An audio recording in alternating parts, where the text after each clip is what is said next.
กราบสบายดีเนาะท่านผู้ชมที่เคารพรักทุกท่านเนาะมื้อนี้ก็เช้าของมื้อนึงเนาะเฮาที่เดินทางเข้าป่าเนาะเพื่อไปซอกอยู่หากินเนาะมื้อนี้เฮาสิทำการใส่แฮ้วหรือว่ากระทิบเนาะใส่ตัวกระจ้อนเนาะกระจ้อนตามห้วยตามป่านั่นแหละเนาะติดตามกันว่ามื้อนี้สิได้ตัวกระจ้อนหรือว่าสิบ่ได้เนาะเฮาสิตามด้วยเหยื่อกล้วยเนาะท่านผู้ชมติดตามกันไปนำกันเลยเนาะ let's go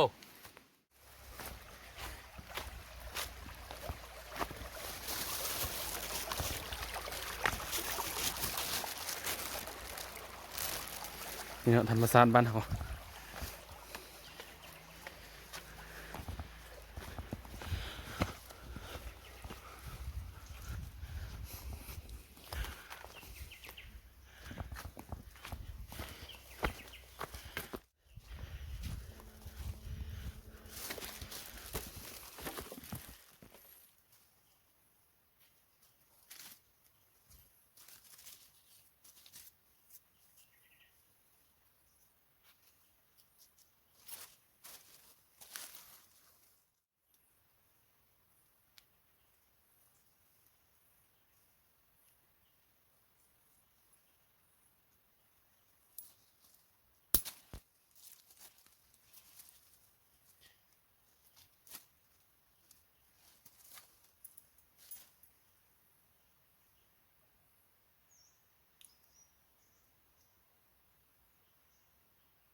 หลังที่สองท่านผู้ชม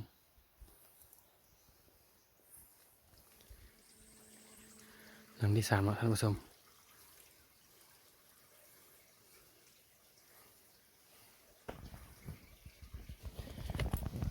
หลังที่สี่เนาะหลังที่ห้าเนาะท่านผู้ชมโอ้ท่านผู้ชมตัวนึงเนาะโอ้โธ่ตัวกระจ้อนเลยเนาะตัวนี้เนาะมัน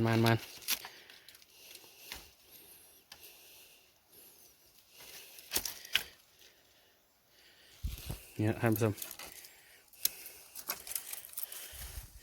โอ้ถืออะไรหมดเศร้าเนาะบึ้งเนาะนี่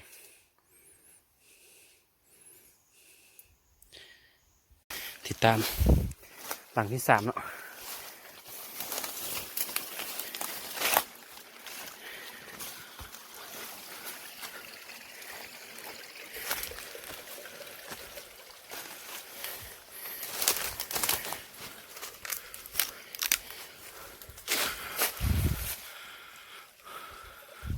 นี่คือเก้าเนาะหลังที่สาม